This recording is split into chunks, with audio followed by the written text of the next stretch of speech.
O Senhor esteja convosco. Ele está no meio de nós. Proclamação do Evangelho de Jesus Cristo, segundo Marcos. Glória a vós, Senhor. Naquele tempo, Jesus partiu com seus discípulos para os povoados de Cesareia de Filipe.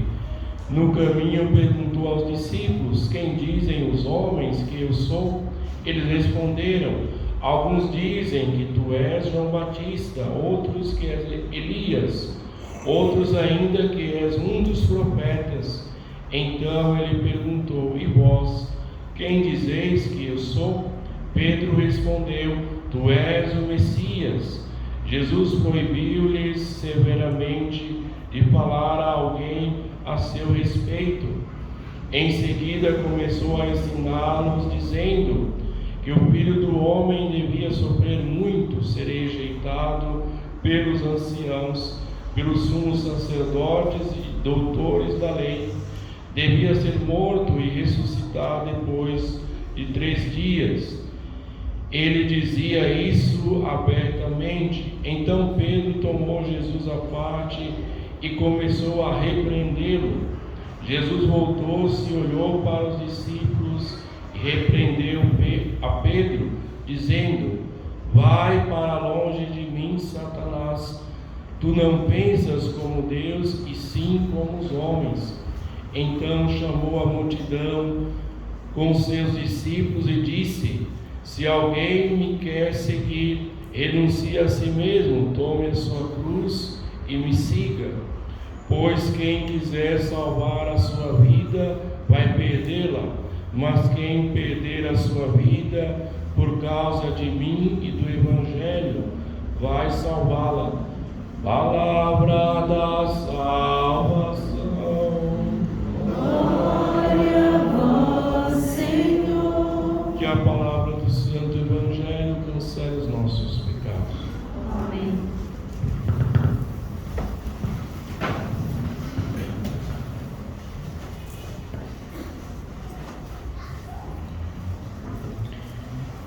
Jesus começou a pregar o Evangelho, começou a curar os doentes, começou a fazer o bem.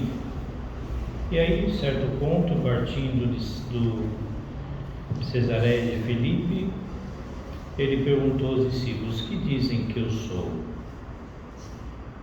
E o povo não entendeu nada, porque pensava que ele fosse alguém do passado, como Elias, como João Batista, alguém que tivesse ressuscitado, reencarnado, não sei.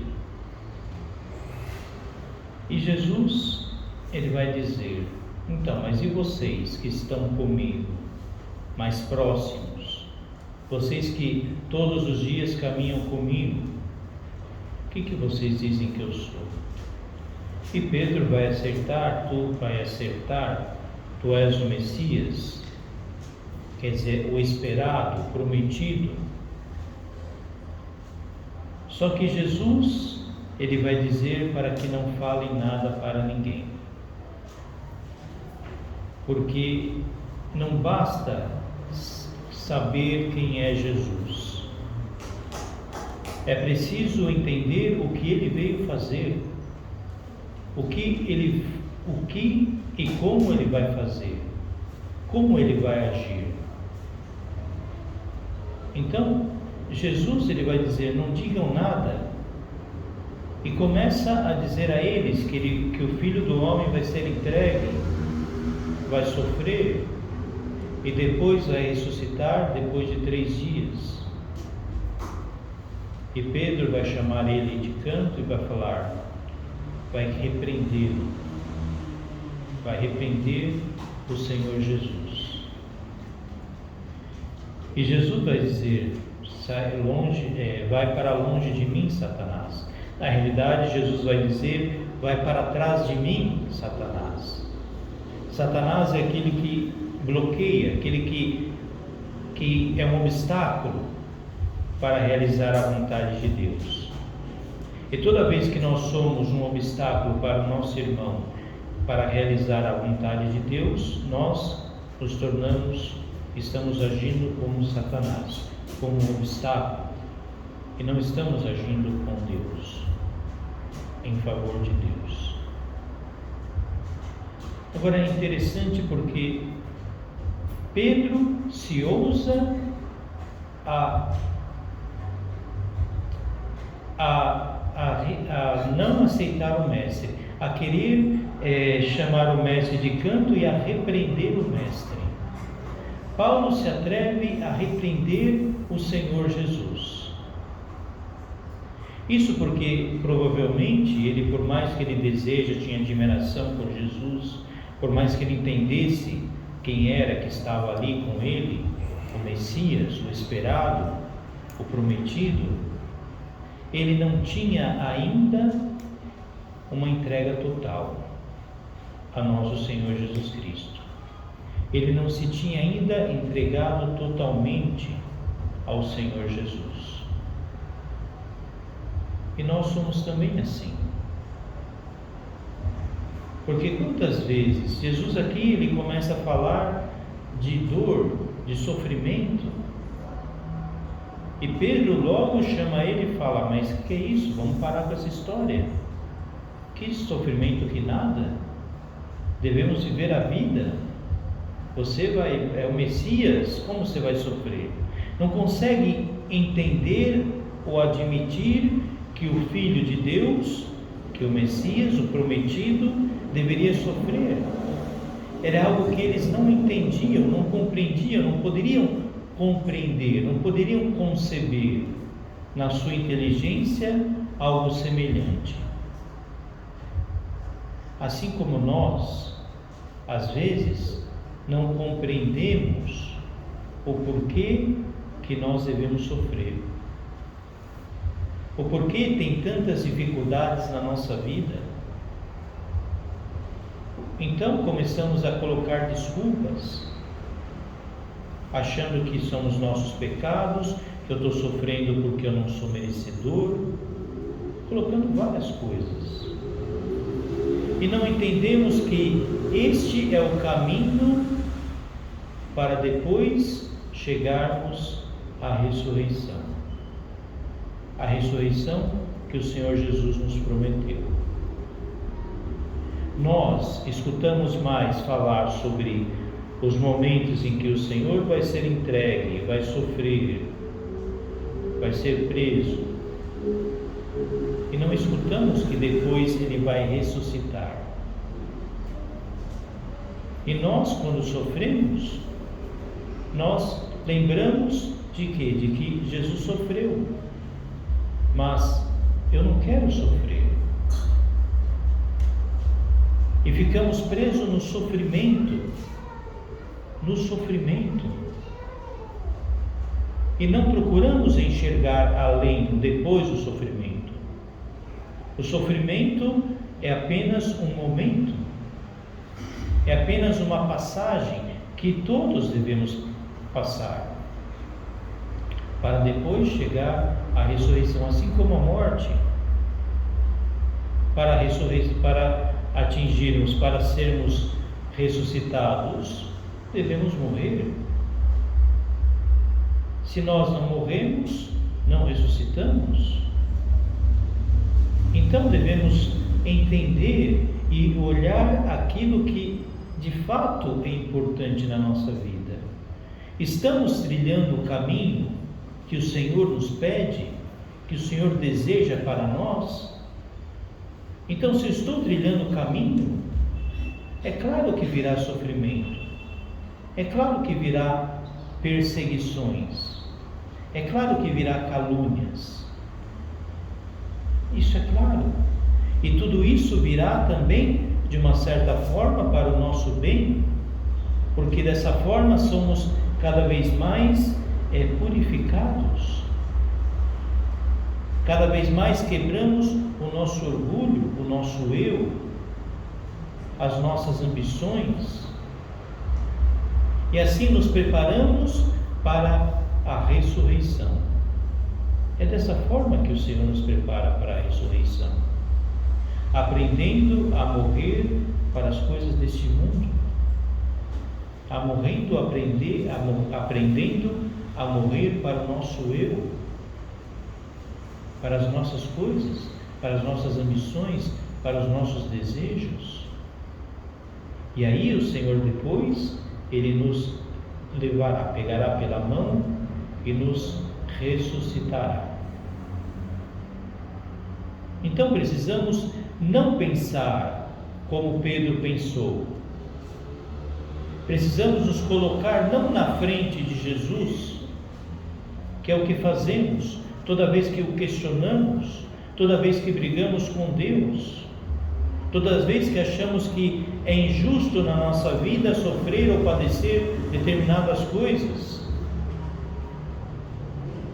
Devemos nos colocar atrás de Jesus, seguir os seus passos, seguir o seu caminho e segui-lo até o fim,